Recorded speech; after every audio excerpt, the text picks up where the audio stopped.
I was being recorded the whole, no. No, just started. Okay, It's being recorded. We all just got the notice saying that we have to accept it. okay. Okay, are you ready, sir? Okay, good morning, everybody. Morning. Morning. I'm just gonna check in. I'm calling the meeting to order. And we're gonna go around and introduce everybody. Okay, I'm gonna start with myself. I'm Bob Camber. I'm the chairperson for the Traffic Safety Commission here. And I'm Barbara Carter. I'm here today to give you some information about the West Side Territorial. people on, wait one second, I just wanna double check. People, can you hear okay? I couldn't hear her introduction. Okay, that's what I thought I'd check. Shall I say it more loudly? Yeah, if you could. A little more loudly. Can you hear me? Yes, that's better. I'm Barbara Carmel. I live on the west side of Territorial at 219 West Territorial. And I'm here today to make some comments about the condition on the West Territorial section street. Thank you. Thank you. I'm Clint Coleman. I'm a traffic safety member. Anytime you folks can't hear, just kind of raise a hand or something. I'm Deanna Ball-Carp, I'm vice chairperson. I'm Eric Van Zandt, traffic member. Spencer Pollock, Public Works. Jerry Nalzine, Canby Public Works. Brianna, you want to start? I'm Brianna Dada. I'm the associate planner for the city of Canby. And then Jennifer? Hey, good morning. My name's Jenny Driscoll, and I am a member of the committee.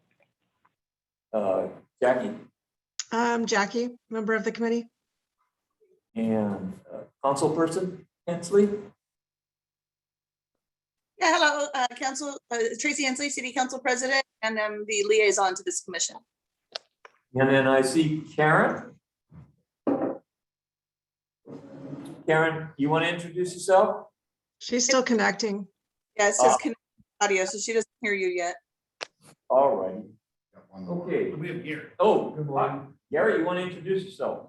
Gary here, city council member, not city council, but Commission. safety committee member, thank you. All righty.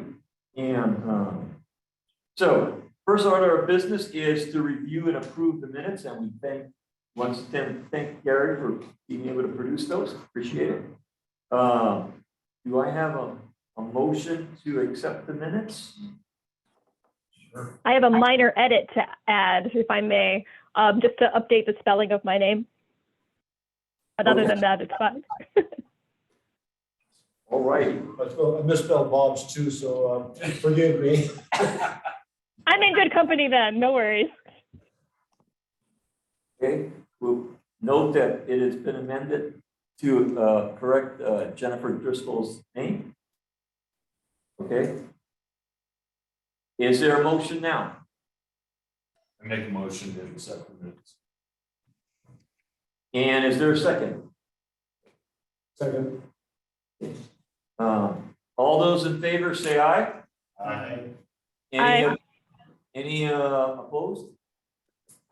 Thank you. Next order of business is electing a new secretary for our Traffic Safety Commission. And thankfully, Jackie has indicated that she is going to take on that responsibility. Thank you. She will assume that Awesome. responsibility in June.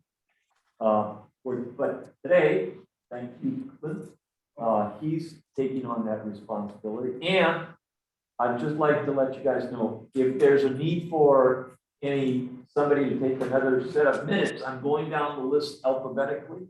So everybody will have an opportunity at some point already. So is there a motion to nominate Jackie for secretary? I make a motion that we elect Jackie as secretary. Thank you. I'll second that. And Clint seconded. All those, Jackie, am I proceeding correctly? Okay, all those in favor, say aye. Aye. Aye. Anybody who doesn't have a good mind, who wants to deny this motion, say no. You are unanimously approved, Jackie. Thank you. I say thank you. You're welcome. Have them throw a receipt. All Thanks, right. Clint, for taking it on this one. It is citizen input time, and we have a citizen here who would like to give us some testimony. Just a reminder to everyone, our process here at the commission is that when citizens come to present issues to us, that particular month, we listen to them, we can ask questions to clarify, but we don't take any action or recommendations at that meeting. It gives us a time over the next month to think about it, to actually visit the area, and to really think through some thoughtful thoughts. And we will just put it on the agenda, and it will be one of the business items for next month. Yes. Is it possible that we lean the mic towards her so she doesn't have to so hard? Certainly. It's all right, I got a big voice. Make it more comfortable. That's real nice to have. Now, can you hear me okay? Okay. Thank you. Well, my purpose in being here today is to talk about a road in Canby that a couple of my neighbors and I call the Canopy Raceway. Because then I'll briefly remind you about the west side of Territorial.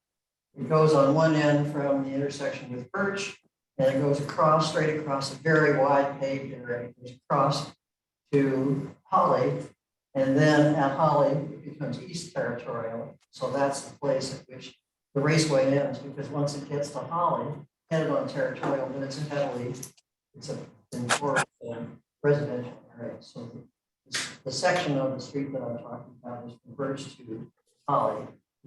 On the right at the edge of the pavement, or maybe down the middle of the road, is the urban growth boundary. And the urban growth boundary, as I'm sure you all know, goes straight across right at the edge of Territorial on the west side, and then it sort of jiggles around a lot while it's getting over to east end of Territorial. So there are two intersecting streets on West Territorial. One is at Elm, which is roughly halfway between Birch and Birch and Holly. And the other is Hawthorne, which is the corner on which I live. My house faces out across the street and out into the fields, and my office is there, so I'm sitting at my computer a lot watching the work that's going on with planning. Out of the school, Sorry, the little school, Territorial. I'm further east of that. Oh, I'm looking out over the field. The other over here is from the school. There are dozen something, just a little more than a dozen houses in that stretch of road. Several of them have small children. Two houses that are to my right, which is closer to Holly, have 5 children between me, my house, and Holly. So there are lots of kids out there. There are there's a huge amount of dog walking and pedestrian walking on the sidewalks as you go across. The sidewalk goes the whole way from Holly clear over to Birch, and it's on the south side of the road. There's a lot of walking, pedestrian traffic with dogs and with kids. So it is clearly a residential area, but it's not a pack. It's not like the other side of Territorial. So is that a refreshing look about what that road is that we call a raceway? As if to remind me, yesterday afternoon, I was walking my dog about 6:30 in the evening along Territorial headed west. And as if to remind me that I'm going to be here today, 5 cars went by as I was going from Hawthorne, which is close to Holly, over to Elm. And of those 5 cars, 4 of them were significantly, it's a 25-mile-an-hour zone, I should say. There are 2 relatively small, high up, 25-mile-an-hour signs that you come across. And of course, I know more about traffic when it gets going fast as it passes me than I do about the traffic that's going east.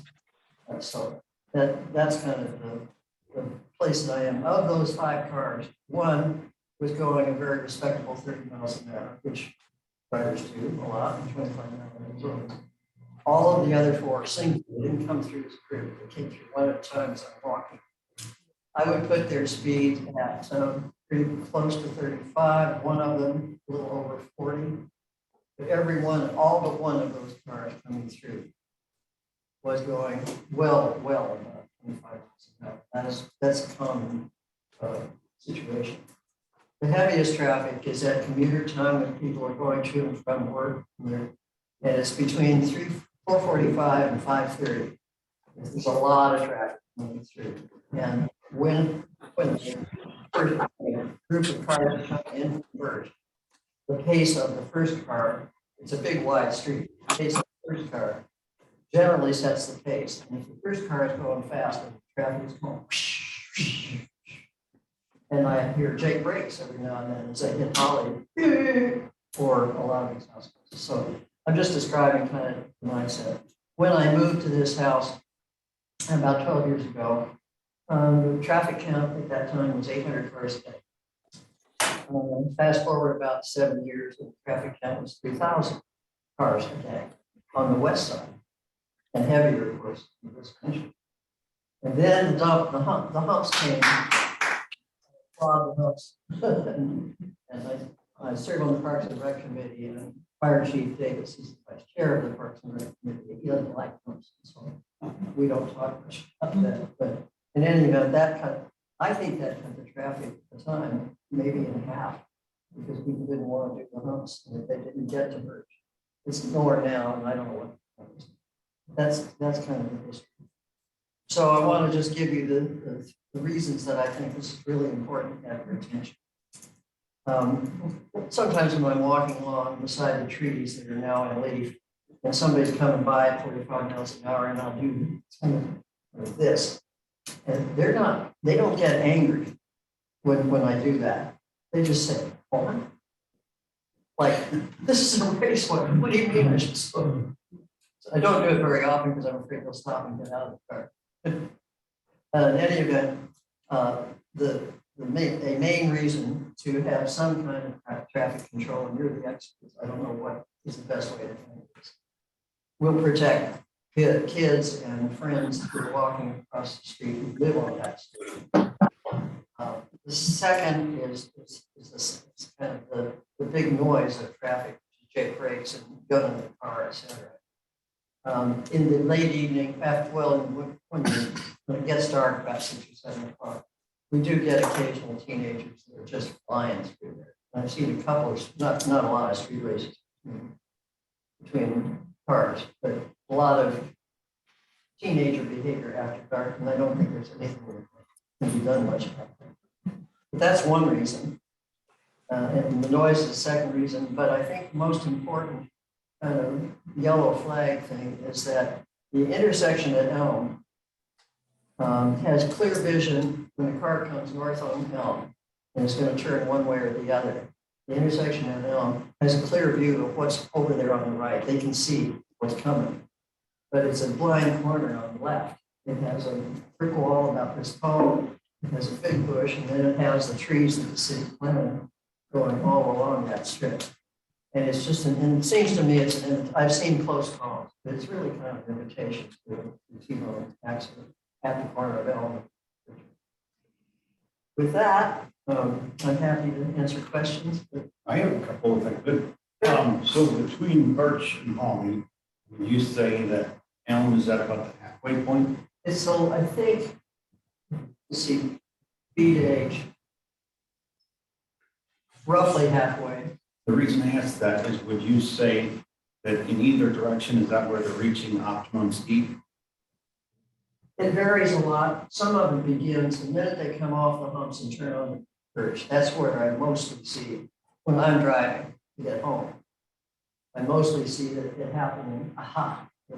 Now we can run because it looks like this. Well, one of the things that one of the tools that the city has that you may not be aware of, device that can be set up on a pole, and it does a number of things. It counts the number of cars and and it also measures the speed, and it tells what times of the day the problems are occurring. So I know we're not supposed to provide solutions at this meeting, but that's a tool in the toolbox that I think could be quite effective in measuring.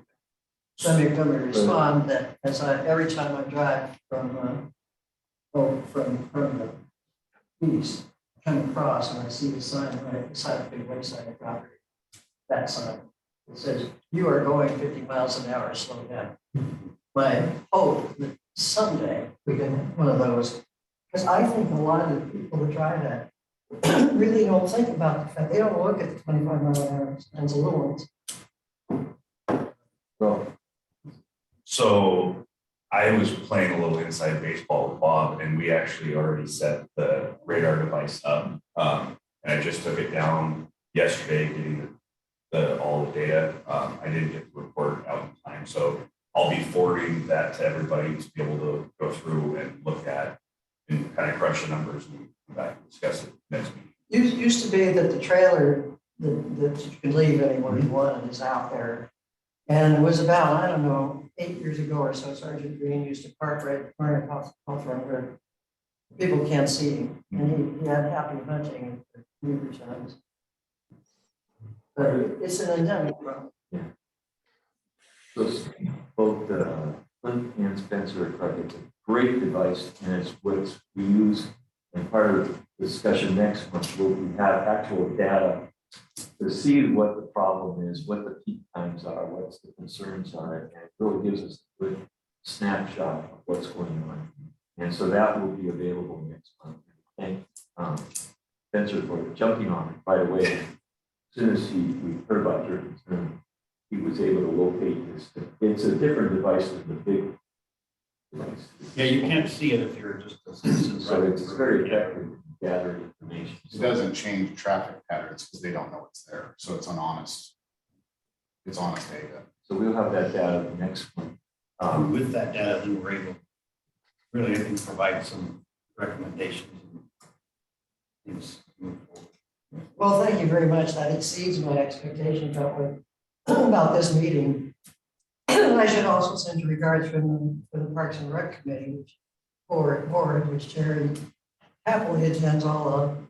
And we are very excited because on June 1, it looks like the master plan that we commissioned a year and a half ago, I think it was, will be presented to City Council in this room on the 1st of June, the first full draft of that master plan. And I should also say that in 2014, I was chair of a dog park.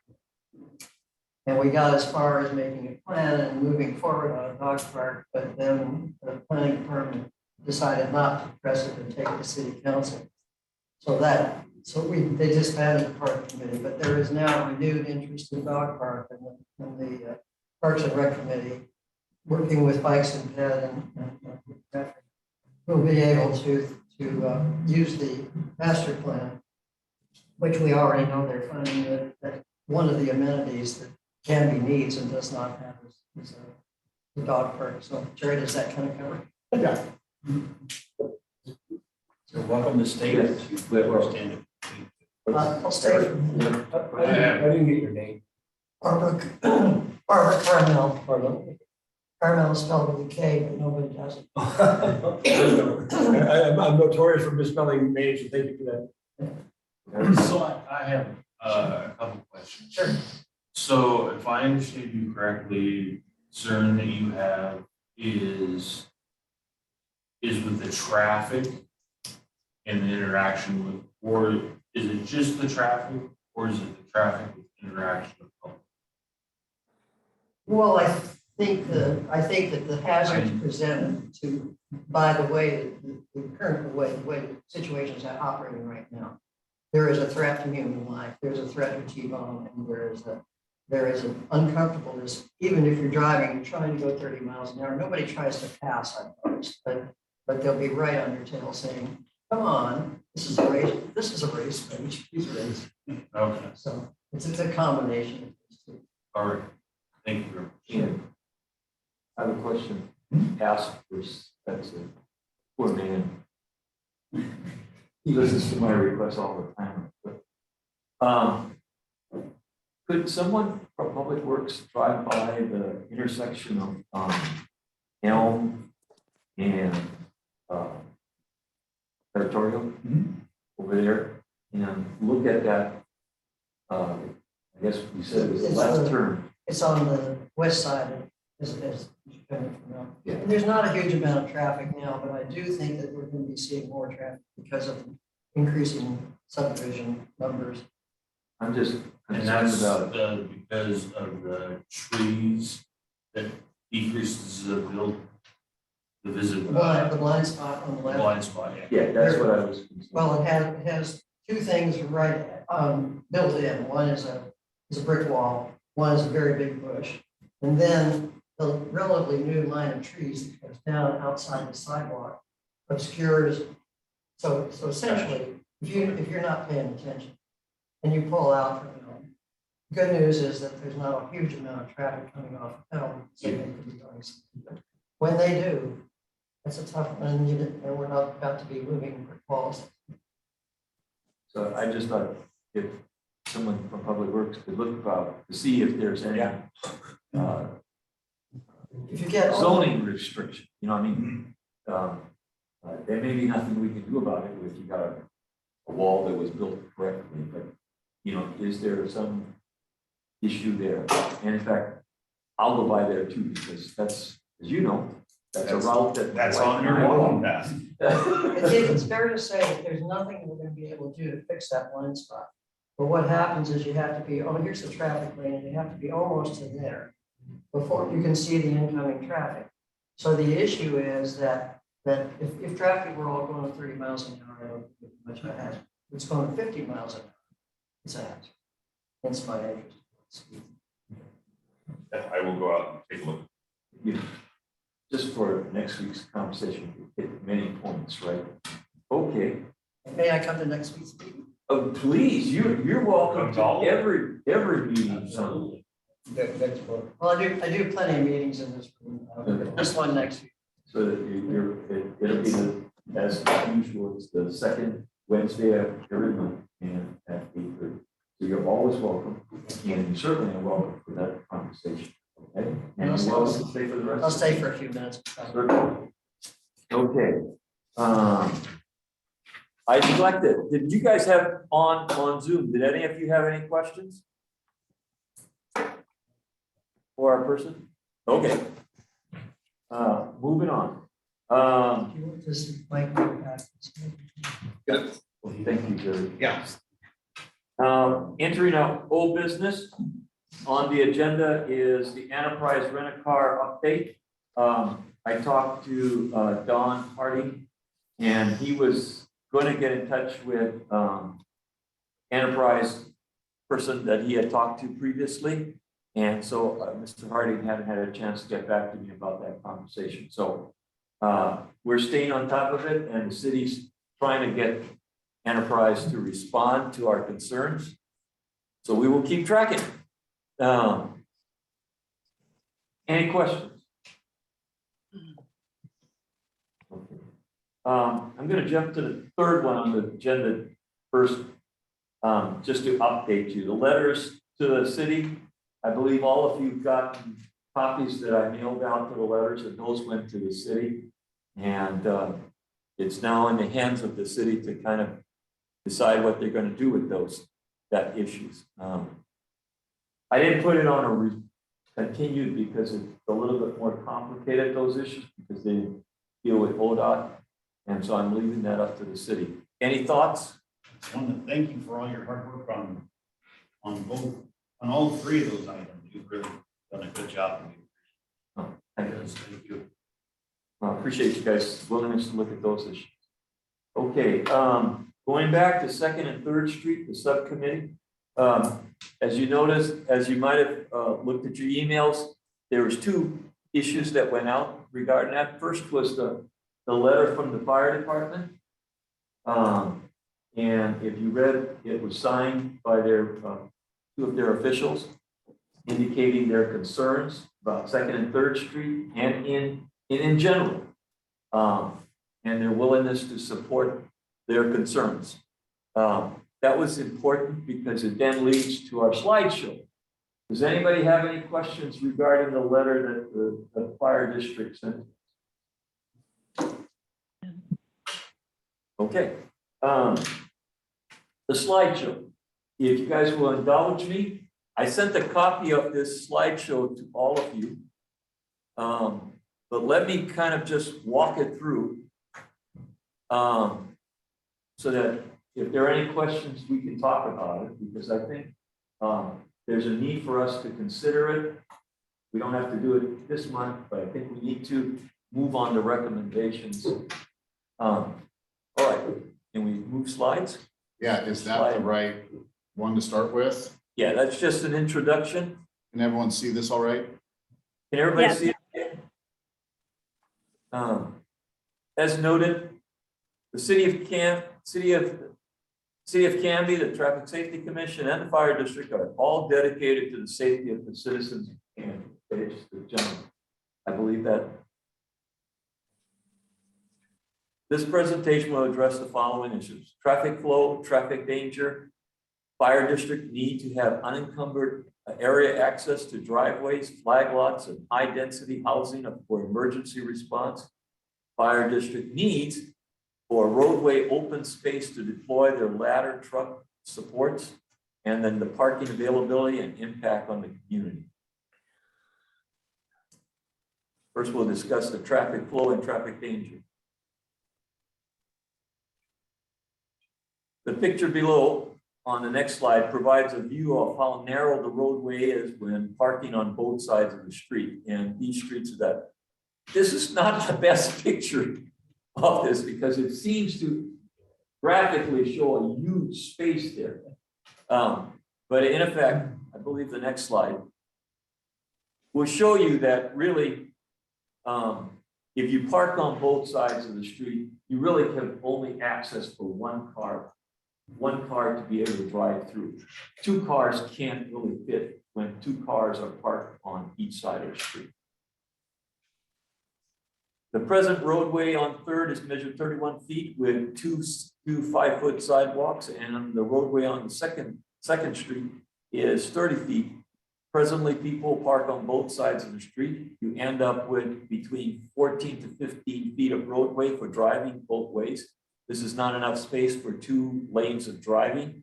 Oncoming traffic weaves between open lane and open parking spaces to get by.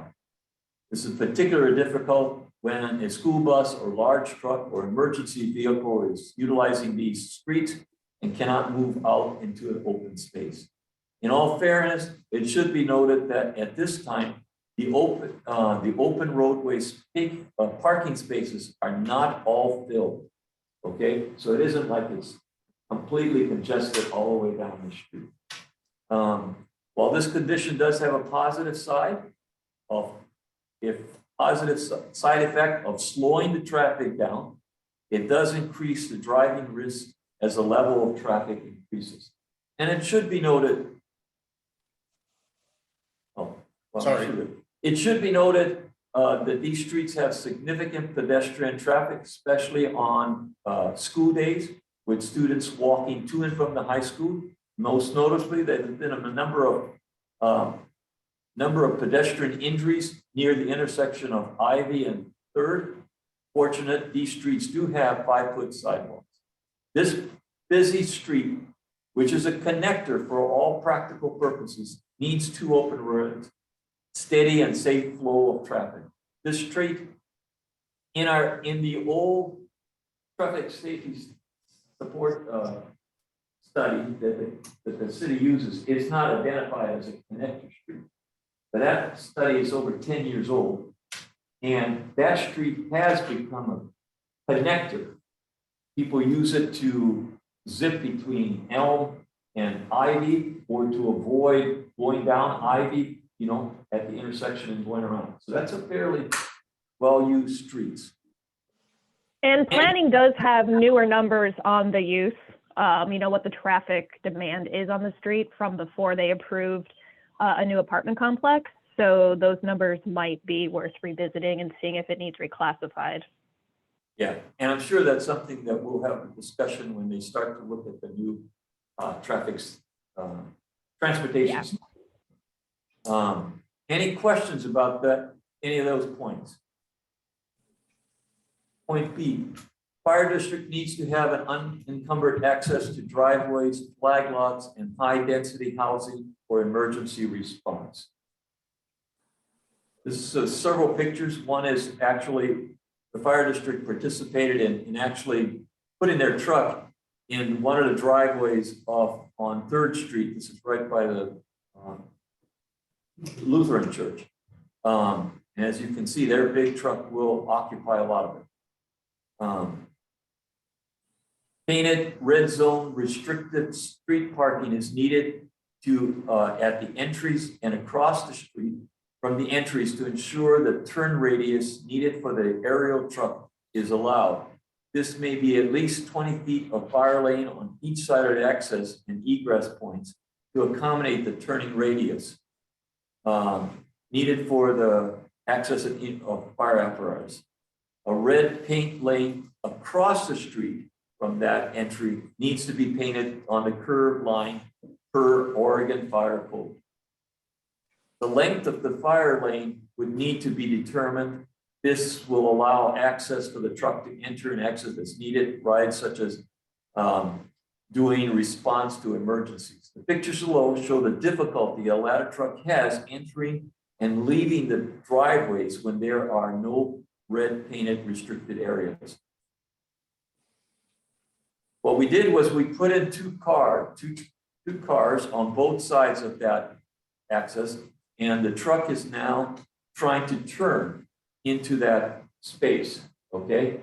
And what we had was one of the most experienced ladder truck drivers that day, and you won't always have that every day and every hour, okay? As you can see, it was fairly impossible for that person to sweep into that. And when I say sweep, means you want that truck to quickly get to where you need. You don't want him to be backing up back and forth as a building is being burnt and people are in need of their help.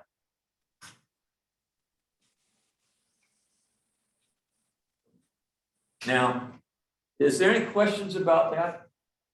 So they need to have red, no parking on both sides of the entrance to any type of big roadway, so the truck can smoothly make those turns and to leave. Need another red zone across the street of any of these areas, so that as they come out, they can make the turn. Any questions about it? Okay, the next, to tell you the truth, is one of the most controversial ones. Fire district needs roadway open space to deploy the ladder truck supports. Fire operations for residential commercial response includes the 105-foot Pierce aerial truck included in the PowerPoint presentation. The long ladder fire truck that would be needed to service both family homes and multi-story complexes in case of fire needs to have a wider spacing.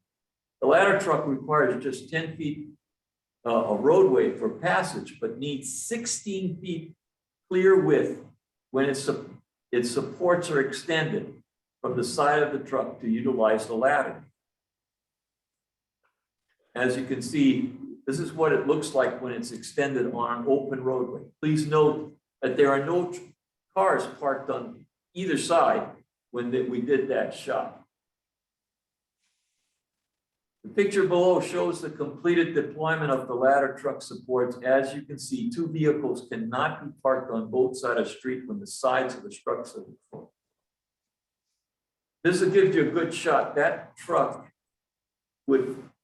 it looks like it could sit there, but it would probably be damaged if you tried to put those supports out.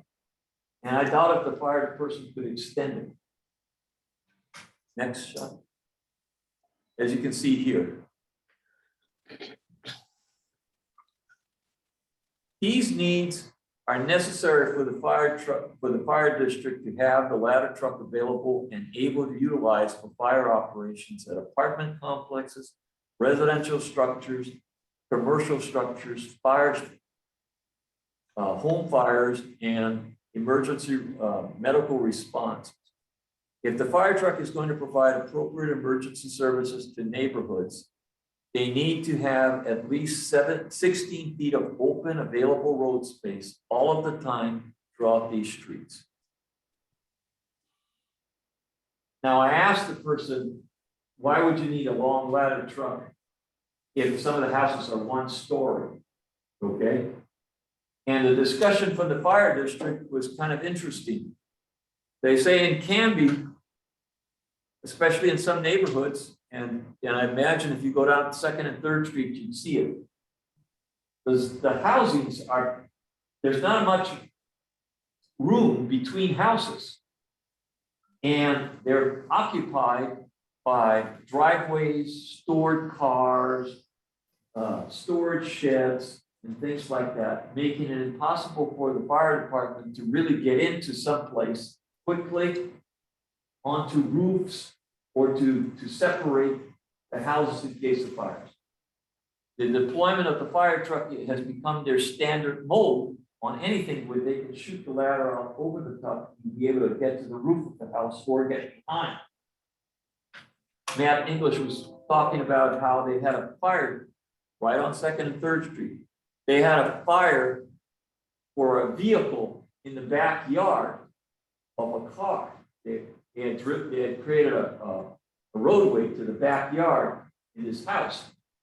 And it was impossible for them to reach it quickly without the ladder truck so that they could shoot it out and get the holes on it without the fire spreading to any of the neighbors.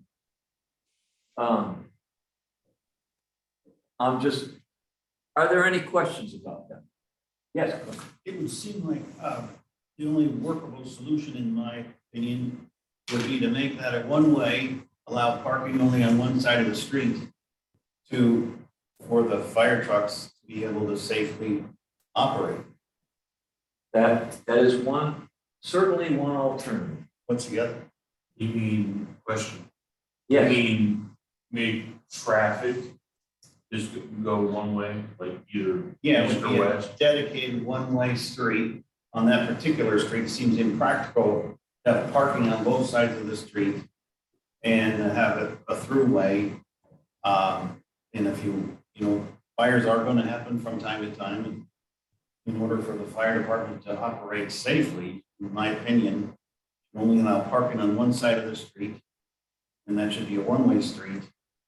And I don't know how else you do it. I think we approach that would encourage speeding, though, because they're only going one way. And right now, with flow of traffic, now considering the fire department and flow of traffic, you have to slow down, let another car get by. And I think this is one of the issues we brought up about the one-way proposition here. Well, if you were to going one way is one alternative, but the numbers, if you were to just eliminate parking on one side of the street, you would then have enough room for 2 ways of traffic, and the trucks could be deployed. Number wise, you're eliminating 8 feet and they presently have 14 feet. So if you add on another 5 or 6 feet, you'd have ample space for the truck to be able to deploy itself and have flow of traffic going both ways fairly safe without any interference. So I don't think you need to reduce it to a one-way street. You just need to consider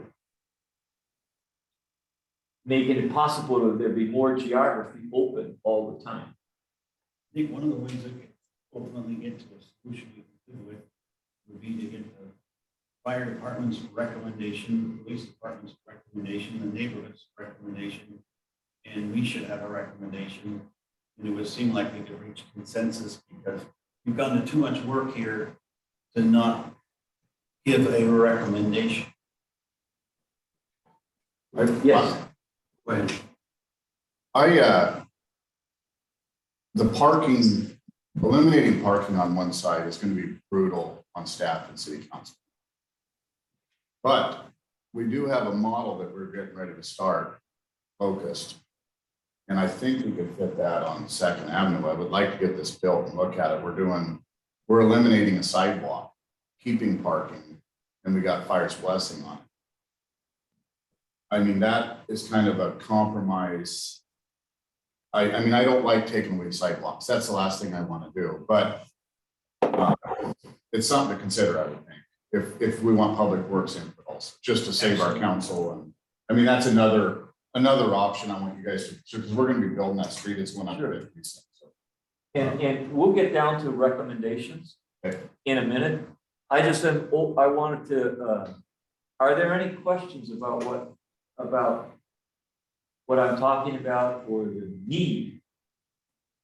So yeah, I got one question on Sure. this, regarding this. So the example of that aerial pulling out on Third out of the multi-complex, you're talking about now when it pulls out or pulls in 8 feet this side, 8 feet this side, and 8 feet on the across the street. We're actually talking 20 feet. Or 20, I'm sorry, 20 feet. Sorry. So 20 and 20 on both sides of that multitude. Yes. Okay. So I'm assuming that would also include the intersection or exit from the parking lot on the second from the body shop. Because it would have to swing in or out of there, possibly. The body shop might not need it because they don't actually have parking in a lot of the areas around it. Like there's not curbs, it's kind of sloped.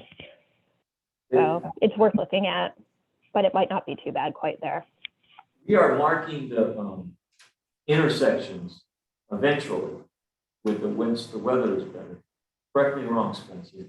We are putting a restricted parking along each of the intersections, which should be so people can see and make those turns. I believe all of the intersections have been painted yellow. Okay, so that should make it, because there's no car to weave around, that should make it a wide enough sweep that they can make the intersections. I have one more comment on that. Yeah. The other thing that is the most important part of this is before this goes to planning commission, fire needs to comment on this. I believe fire has commented, and they are in agreement with the signing of that letter. If striping and all that is incorporated in before it goes to planning commission, then the developer has to put that in, not public works. So that's another key thing I want everyone to know is we need to let fire know, get in on these infill lots, especially early. I think that's a great comment. And then it's set in stone.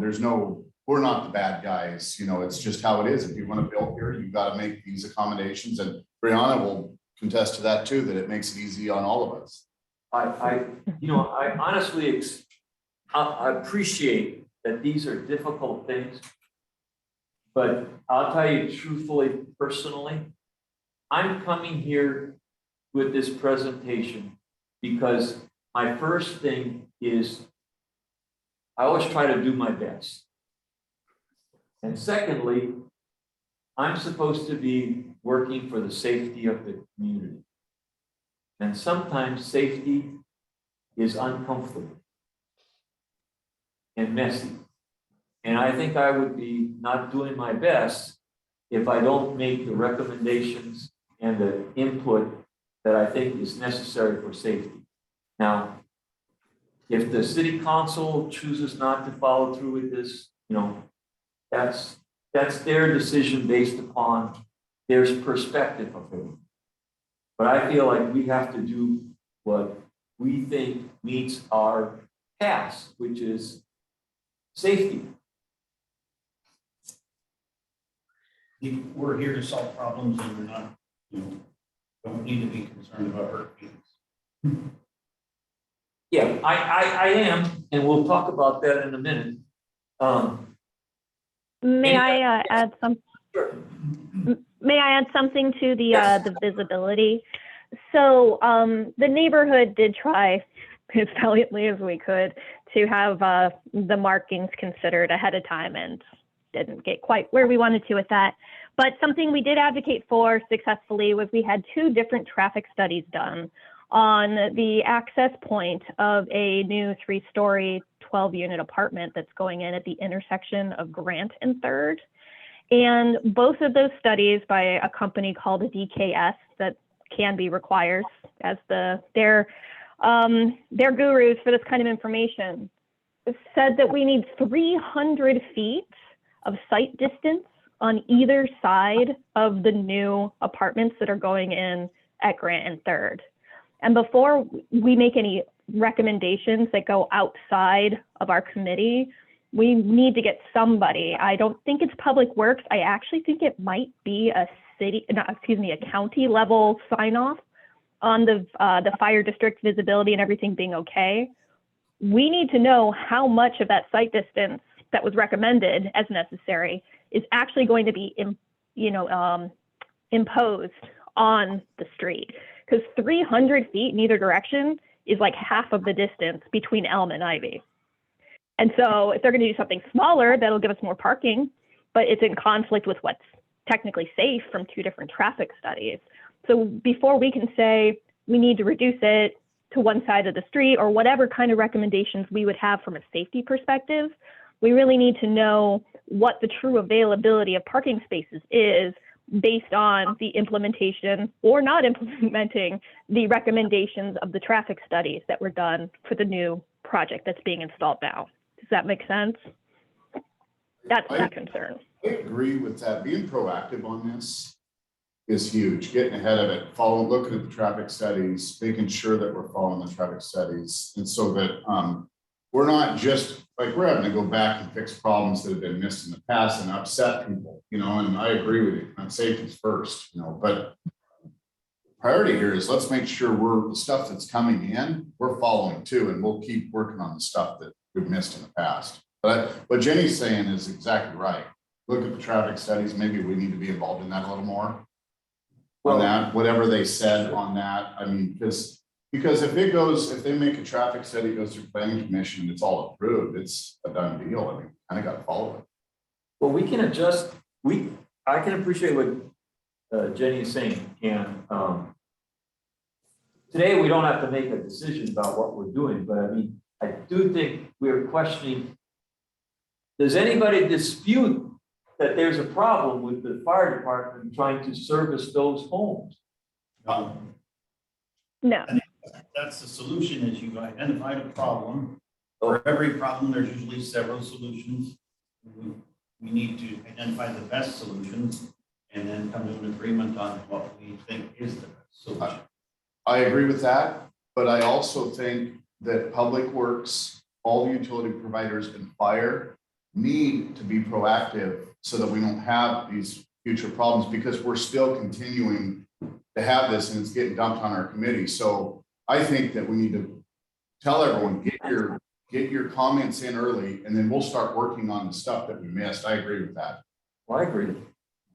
Because everyone's coming in after it's built and saying, oh, this isn't going to work now. That's not how we want to operate. And if it's a county issue, like Jenny's saying and all that, we need to get this stopped right now. I fully appreciate that, because I've seen studies that say we're not going to do something now for a roadway because that's 10 years out. Yep. When they could easily do whatever it needs Now. on that roadway now. And so it avoids congestion now, but we have to wait till it becomes a horrible problem before we correct it. And I agree with you. So theoretically, I don't have a problem. Is there any other question? I sort of said, somebody said yes, that there isn't a fire problem. Did I get that wrong? That I did not say that. Oh, But I do have a comment. if Public Works is out there restriping stuff later on development that went in, there's a problem. Yes. Okay, There's a problem and that needs to be addressed. well, That's what I really have been focused on lately. And I've even set up another meeting with utility providers and fire before planning commission, so that there's another opportunity for people to look at the plans, say, we need this for this to go in, because if that really got looked at early, some of these projects might not happen because it doesn't work for the trucks. Or it doesn't work. We tried. bless your heart. I wanted to say one quick thing as a piggyback on working with utilities on before making changes. So we can't do anything about that project going in despite its ill-advised nature. But the changes that we're looking at, if we are going to one-side parking, is we're going to lose more than half of the parking that's available now. And that means we are going to be bumper to bumper, nose to nose, that whole side of the street, whichever side it ends up on, is going to be Portland style, like gladiator, find your parking space on 2nd and 3rd, because there's nowhere else to park because of the way that the buildings and the major roads are. And the homes on that side of the street are going to have nowhere to put their trash cans. And we need somebody to be making a recommendation about what people are supposed to do when there's nowhere to put your trash. Because I don't think you can put them on the other side of parked cars, but you can't put them close between a parked car and your house and have the garbage truck pick it up. So we need somebody to be giving some kind of guidance about how that's supposed to be handled by communicating with the sanitary refuse company. I'm forgetting their name. I think it says Kahoot on the side of the trucks, but you know, can be garbage. We need some kind of coordination with them too, because we can't just make a recommendation, make the parking one side of the street, but then nobody's addressing how there's 72 households right now, plus the apartments is 84. So, I mean, the apartments their trash comes in a centralized place, but there's 72 right now. So if we have roughly 30-ish houses that nobody can get their trash, that's going to be problematic. Yes, it is. Let me continue with the slide because you're bringing up parking and everything, okay? Parking availability and impact on the community. The commission attempted an informal count of the available parking spaces on the 2 streets, and I thank Spencer and Gary for working really hard, trying to get a rough idea. This isn't a scientific study, but they worked hard and tried to space out that. On 2nd Street, it had 28 spaces on the south side and 27 spaces on the north side. On 3rd Street, there were 28 to 29 spaces. Sorry, getting old, couldn't remember the numbers. On the south side and 26 spaces on the north side. If parking is restricted, it could result in the loss of between 26 to 28 spaces on each street, depending on the side of the street. Community members have also voiced concern about 3 parking issues. One, the need to have intersection corners painted to restrict parking to improve visibility when turning. Currently, Public Works is working to complete those needs, and I think they probably already have. Kudos to Public Works. They have always been extremely responsive to problems when they can. The concern that present apartment buildings and future planned apartment buildings do not provide enough on-site parking to accommodate the residents' needs, thus adding on to the street parking needs. And I think that's what Jenny is also talking about. I realize I've had this discussion with planning a lot, but their targets and their expectation about what is a developer supposed to provide. But there's a big discrepancy between what the community sees as an issue and how the minimums that planning can impose upon a developer. The example. Yeah, our codes are certainly out of date for what it costs to live in an apartment, is what it comes down to. And they have to apply the code. So, but this is a real concern that people have. And C, Actual businesses in the area are utilizing on-street parking to fulfill their actual business needs and needs to have as storage, such as storing their fleet vehicles on the roadway. This is the example is Enterprise that we keep going from month to month. And obviously they're storing that. I was anecdotally been told by residents on that about anywhere from 8 to 12 vehicles are stored on the street. So when you have only 20 something parking spaces and you've got 12 going to a business, that's a significant number of spaces. Okay, here are the recommendations, and this is where we have discussions for you guys to think about. We don't have to move on these recommendations right now, but I do think we need to sometime take some action. Parking should be restricted to one side of the street to provide safe traffic flow and accommodate safety needs. The actual side can be decided by community input, you know. And each side, there's some geographic things that you would take into account to maximize which side to provide the best amount of traffic spaces, parking spaces. Intersection corners need to be painted to restrict parking to improve visibility of traffic. Did not do a good job with that. That's not me, I don't think. Yeah, no, that's Okay. me. I didn't do the blues long enough. Anyway, it says that Public Works is completing that particular job. Present traffic, building codes need to be changed to require parking, apartment buildings to provide enough on-site parking to accommodate their residents due to the need to reduce adding to the on-street parking. Example.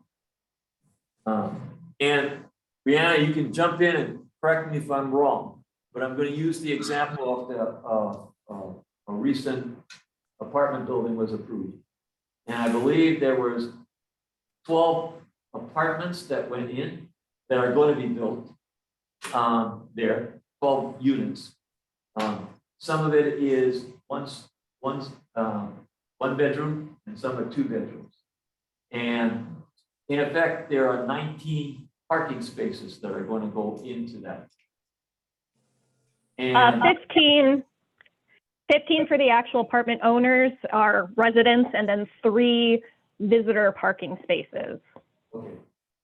Oh, that's But in effect, the computation was 2 parking spaces for a 2-bedroom apartment, 1 parking space for a 1-bedroom apartment.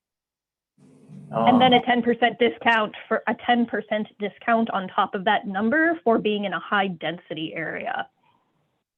And so the general consensus with the population is that the cost of apartment building, apartments are so high that even a 1-bedroom would probably have 2 occupants. You think? And both people would probably be driving a car. So if, no matter what you have, whether 2-bedroom or 1-bedroom, there'd probably be 2 cars per household. And so you need a minimum of 24. And that's not guest parking. And that's just trying to be realistic. Or you're going to add traffic to the streets, which are already overflowing. Next slide. Next. Require actual businesses in the area to utilize their own off-street parking to fulfill their actual business needs, such as storage of their fleets. I mean, the majority of the businesses in that area do that. Les Schwab, big parking area. Funeral home, big parking. The garage service where Enterprise is connected to has their own parking. Even the church, huge parking area. The fire district needs to have an unencumbered access to driveways, flag lots, high density housing for emergency response. And we talked about the red so that they can make those turns. Red parking lanes, restricting parking is needed on all entryways to across the street, turning radius, so forth. And And it just talks about the same things we talked about. Now I won't bore you guys with it. Keep going. Keep going. The aerial trough. Keep going. Yeah. And thank you. So, how would you guys like to proceed? Or discussion? It's open to everybody. I think I would ask a question. Does the neighbors, citizens, feel like they have enough information to provide their recommendation? Does Public Works feel like they have enough information to provide their recommendation? Does the fire department feel like they have enough information to provide their recommendation? And I think we should seek out their recommendations before we make ours. And I have mine. I think we've gotten a good amount of feedback from the fire department about what their needs are to safely access the homes in the area. I think we need two major things before we would be able to take it to the community for their feedback about what they want to see happen. And that is, what is the parking restriction on the south side of Southwest 3rd because of the new apartments? And beyond that, what are we going to do about the trash pickup? Because those are two major things that we need to have answers on before we can. What was the second one? Can you hear me? This, the trash pickup. What are we going to do about access to trash receptacles if the parking is all on one side? Because we're going to have 84 households in this 2-block radius, and you're going to have roughly 60 parking spaces before site distance restrictions on 3rd. So depending on what side we're looking at, what those restrictions are, we're going to easily end up with 30 to 45 spots because new apartments are going to eat up 10 to 15 spots easily, just based on if they need 24 to 25 spaces just for the people living there as a basic thing with no visitors, and they've only got 15, then we're adding cars to the mix that are not currently there, that are going to take away from the total of what the current residents are needing. Because again, 84 households, and the majority of those do not have more than one parking spot or have 0 parking spots. Because if for anyone who's not familiar with 2nd and 3rd, just drive by and see how many people have driveways. If they have a driveway, can more than one car fit in it? A lot of them can't. So houses are expensive, apartments are expensive. I mean, those new apartments, that 2-bedroom apartment is going to cost the same as what my mortgage did when I first bought this house. So, at $375,000, a $375,000 mortgage is the same as a 2-bedroom apartment 2 houses down from me. So just for context of what it costs. And that takes 2 full-time professional adults to pay the bills. So anywho, sorry, that was a little bit of a tangent, but my 2 things is that we have trash access, and we know what the official recommendation is for visibility on the new project. That's a good point. Well, brought up the traffic study. Who's going to perform? You're going to follow the guidelines of traffic study. And then there's also the input of, this fire department, police department. We're going to follow the traffic study, whatever they come up with recommendations. Well, we really should, unless it's something that. I marked it down, and I will do the research. I'm sure Jennifer can point me in the direction. I'm sure Brianna can help us kind of get us the official recommendation, and then I'll work with Public Works and to see what are they going to do, If you would like, sir, I will be more than happy to be the one to take on the responsibility of getting the information, collecting it. Let's talk about that after the meeting. Okay. You and I can coordinate it so that, help. we're not stepping on each other's toes. Absolutely. Thank you. Any other questions? And I've got marked down, seek Public Works recommendation. Do you feel like you have got a recommendation from the fire department as well? Well, yes, the letter that they sent, I think, spelled out everything that was written in there. And that's what I wanted to touch on. Like, I went and started measuring our trucks. And our truck is 40 inches longer wheelbase, almost 4 feet longer wheelbase than their ladder truck. Our dump truck is 22 inches longer wheelbase. Most of our equipment's longer. And our design standards work around. And so it's pretty simple for us planning and everyone to follow our road design. Fire needs to get something. That's why I'm saying being proactive, Clint. There's two pieces to this. Yeah. Let's stop the madness now and getting the stuff coming forward fixed. And then we need to fix the safety issues. Well, that was part of my underlying motive for having this become an issue. Yeah, Aside from the safety thing, I feel like we gotta stop it yes, and correct it. So we're not gonna be in a position where somebody's house burns down and nobody could reach them. And then everybody starts saying, we should have done something. yep. I Right now, we're in limbo and we don't know. I need to sleep at night. And I don't want that kind of guilt on my. Anyway. Any other comments? I hear there's some work we need to do before we bring this issue back, but I needed to bring it to you guys and know that it can't go away without a decision. The commission could vote it down and says, Bob, you're out of a tree. We're not going to deal with this. That's fine. But at least I will have pushed it as far as I can. We will absolutely. Huh? On record. On record, I know what I did.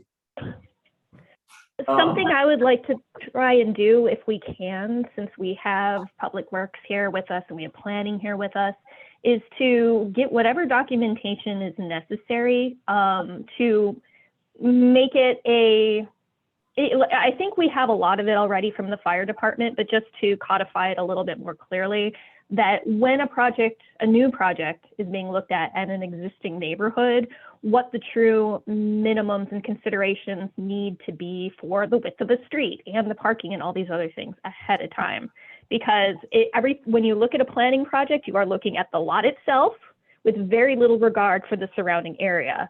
So if we have it well documented that fire and utilities and public works and whomever needs access to the street and to everything else, that might be something that would be another piece to consider in the volume of new construction that's allowed in certain areas. Like, we ended up at 2.5 times the minimum density that was actually required for the lot up the street. And that was something we were trying to push back on, saying that's a heck of a lot of new people and new residences in this area. But because everything looks at with the blinders on and we didn't have things documented well enough from the fire department and whatnot, that went forward. And I don't really want to see other neighborhoods getting ruined and turned into just chaos because of it. So anything we can do as a group to help support that would really be nice to keep Canby awesome. Because if everyone turns into what our neighborhood's about to turn into, Canby is not going to be looked on quite so warmly by both residents and non-residents alike. If I could add, we've got about 20 minutes left with the agenda. Okay. Any other questions? Comments? Thank you. Sorry it took a long time, but I thought this was an important issue that has wide ramifications for lots of things. All right, moving on.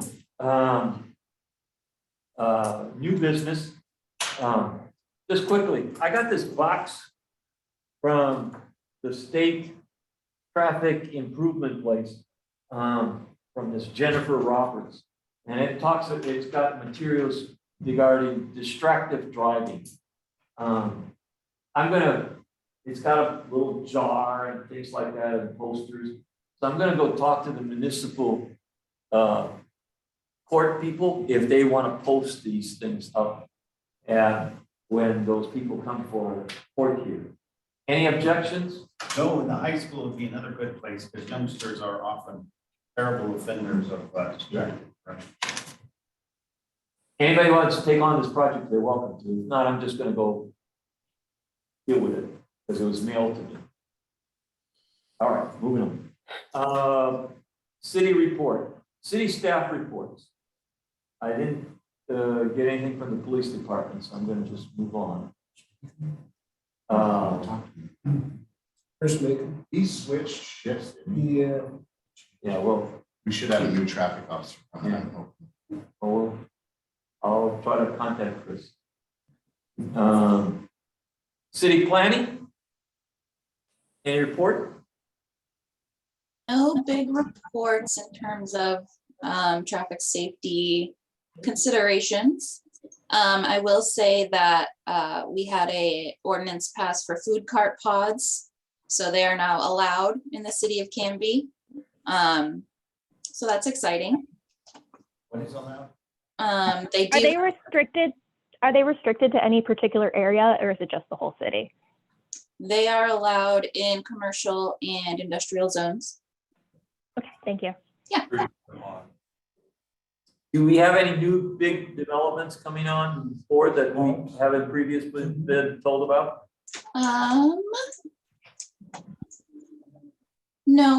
No, not especially not a big residential. We know about Mark's Place already, so I won't touch on that. But no other big residential are in the pipeline right now. We do have the housing needs analysis and housing production strategy underway right now with the consultant team. So when we get any updates on that, I will provide those to you.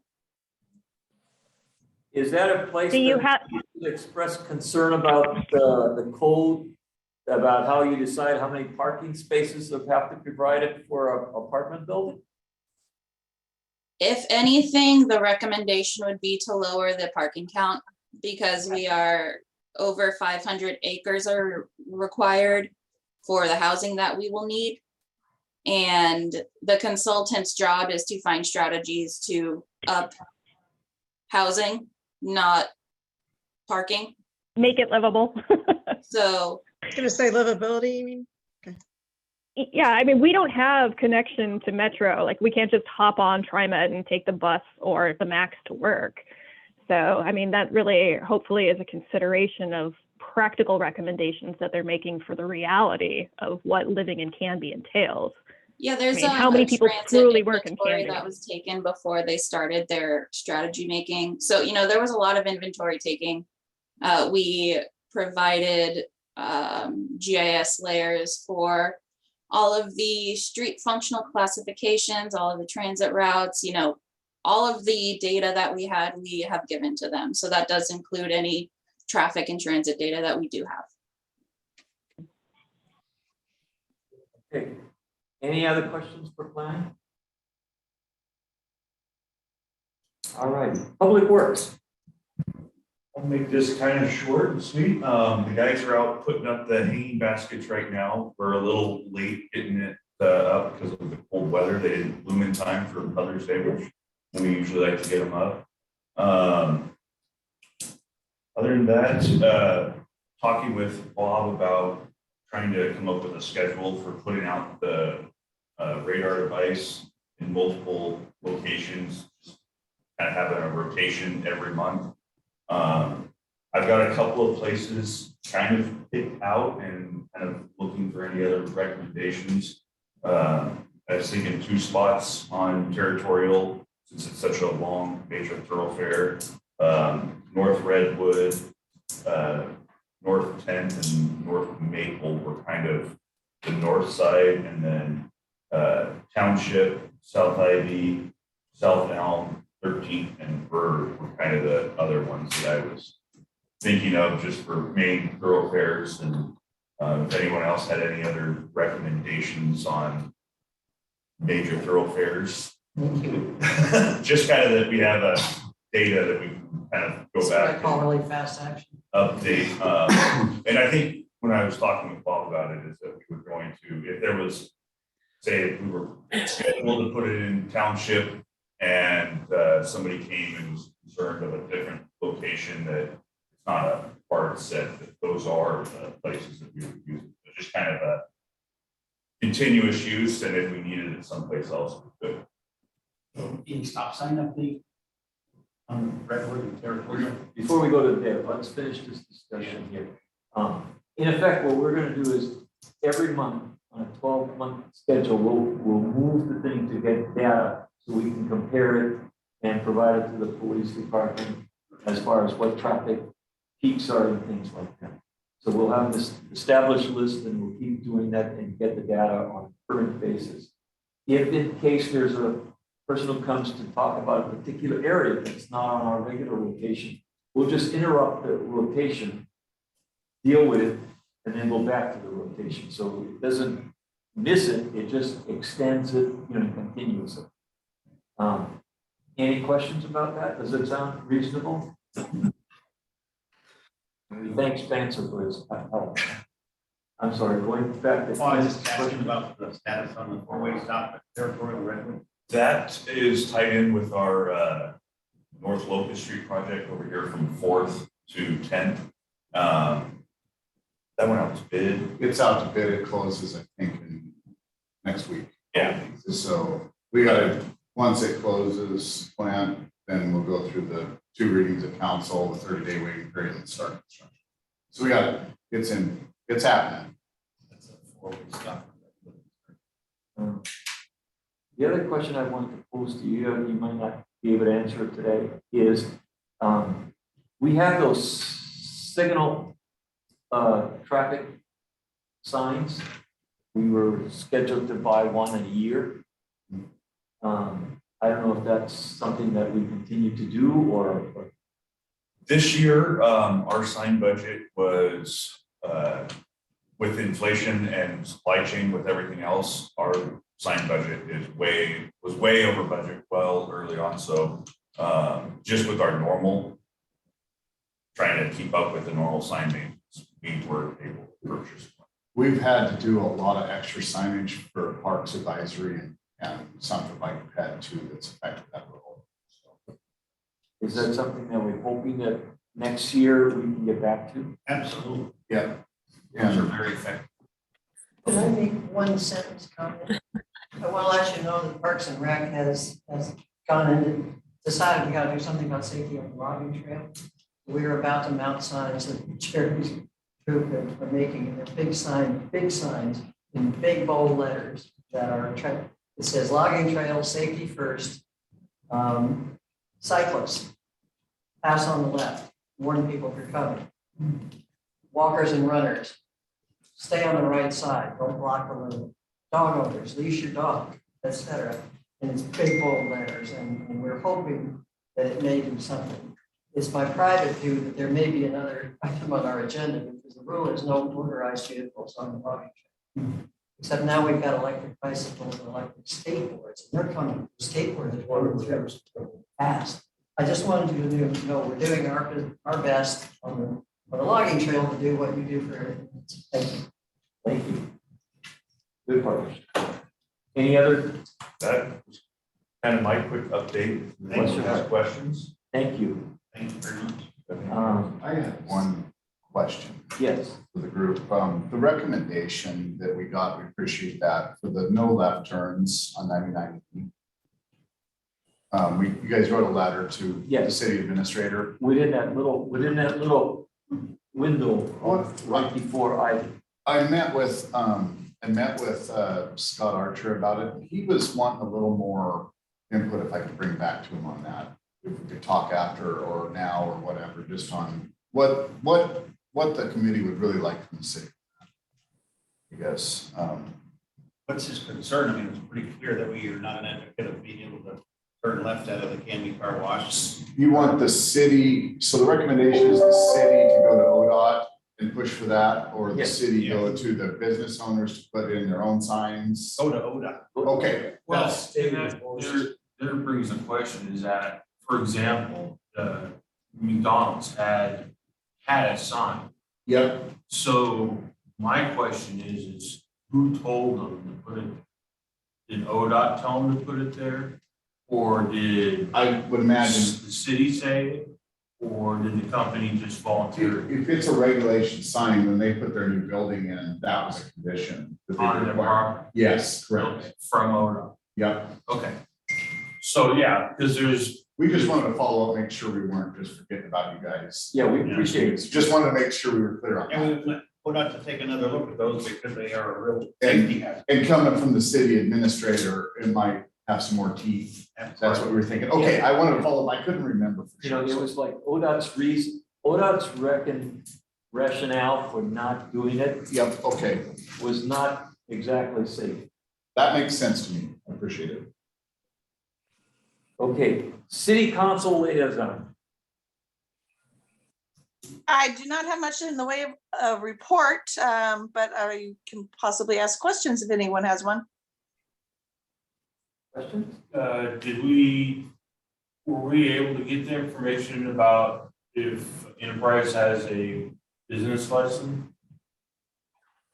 I understand my last conversation with Joe is that their license is currently expired and they're trying to get a hold of folks. And I see Brianna nodding, so apparently that is still the case. Yeah, that's our tool right now. We're not going to renew their business license until they address their parking issues. Sorry to cut in. Is Karen? there a point in time? Aaron has raised. I his just- hand.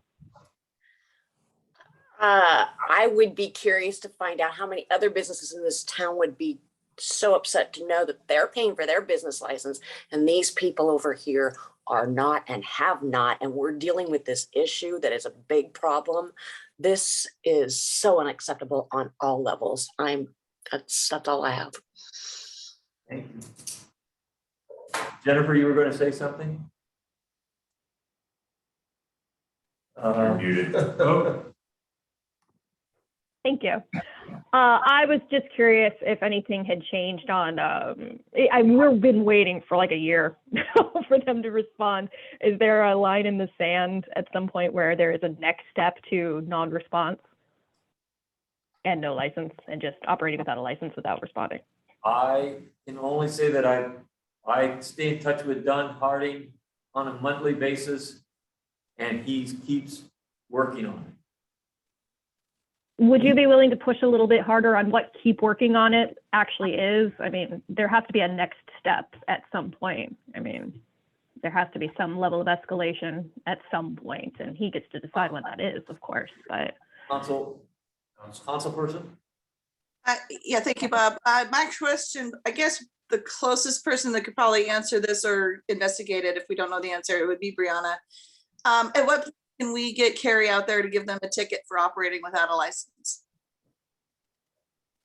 Yeah, I can definitely follow up on that. I know that there have been communications between code enforcement and Enterprise, but no actual tickets have been issued. I think we're trying to address it before it gets to that point, but I can follow up with Don.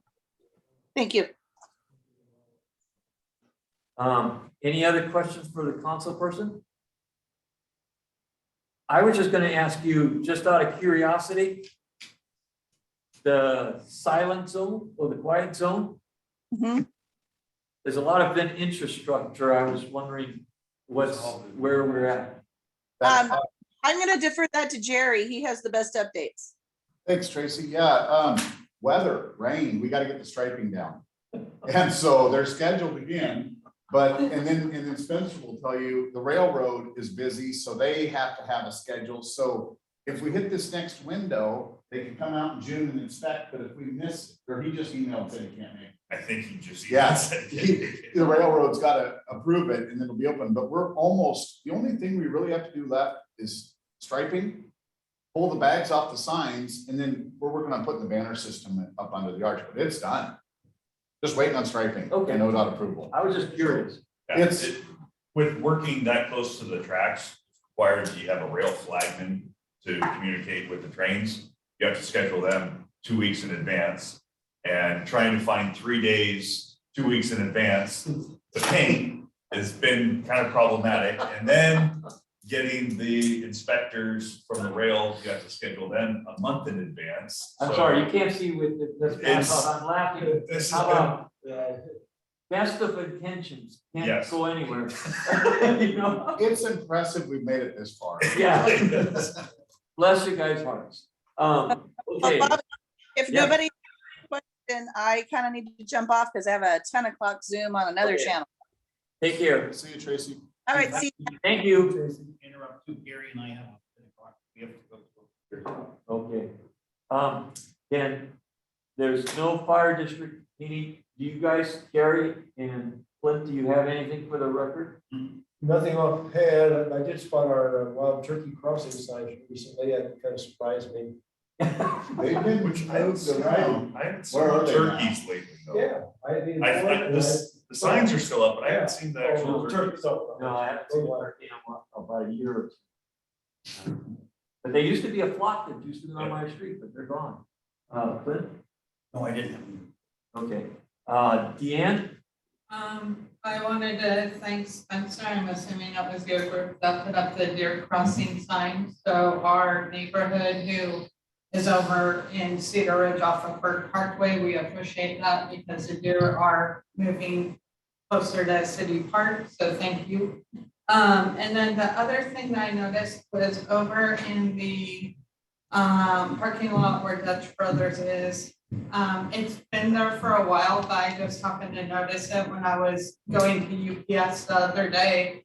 There is a bar that has like open seating out front and they're taking up about 2 or 3 parking spots. And one of the parking spots is handicapped. And I'm just wondering if they had to get approval from the city to have their outdoor eating space. I know during COVID, I thought it might be because of COVID stuff, but now I'm kind of like, is the city even aware? I can jump in on that one if you would like in a response. We are aware they applied for that and were not able to get a permit. It sounds like they are doing it anyway, so I will follow up on that. Okay, because They are aware. I think we need to get code enforcement on that, because, yeah, that's a hazard, especially with so many handicapped people in the community and that parking over there at back. So thanks. Is that all? Yep. Jackie, any concerns? Excuse me, nothing new. Thanks for the deer sign, because there's a lot of deer in the neighborhood. Thank you. Eric? No, sir. Jennifer? I will give you guys an update next month after reaching out to ODOT about the kind of stability and potential earthquake readiness of 99 between Oregon City and Canby. That came up at the meeting before last, and I owe you that, but I do not have any information for you right now. Has anybody ever noticed how much 99 floods over by the Ford dealership when it rains hard? If you're leaving town and you're coming down like the little bridge that goes over the river, it just like hydroplane floods. Is there any awareness of that? And is there anything that we might be able to do to mitigate it so that people aren't hydroplaning across the road or causing any problems? Because you don't quite see it until you're almost in it, and not everybody is a cautious driver in bad weather. So wanted to throw that out there. Oh, it's something for us to, It's bad on both sides, and Yeah. I would imagine it would be a drainage issue. We have It was just overlaid, like Yeah. 3 years ago. it's probably, it's interesting because on But I both think sides it of was just a bridge that was overlaid. on the, So on the, it made a pot more of a pocket right there at the base of the bridge. you guys can go. I think. I gotta go too. Bye. Okay, Meeting with Matt. Yeah. I'm gonna have to jump off soon, but I'll try and hang in for a minute. okay. We'll return to that issue later. Because it's interesting, it's just that on the Ford dealership side, there is a sort of a gully over. It's just that the road isn't tapered, so it leaves it. It doesn't have.